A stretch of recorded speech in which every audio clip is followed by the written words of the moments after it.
Well, here we have Anaxanthus manglesii, otherwise known as the red and green kangaroo paw.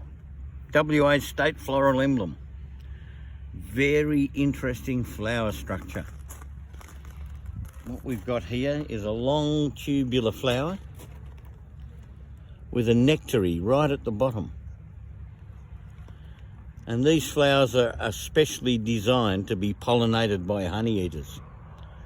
That's why they've got so much nectar. The bird perches on the stem, sticks its beak in there, and gets pollen all over its face. Then when it goes to the next flower, this little wispy bit in the middle, that's the stigma. And that catches the pollen from the last flower on the bird's face as it probes the next flower. And that's how the flowers avoid pollinating themselves, because the anthers and the stigmas aren't mature at the same time.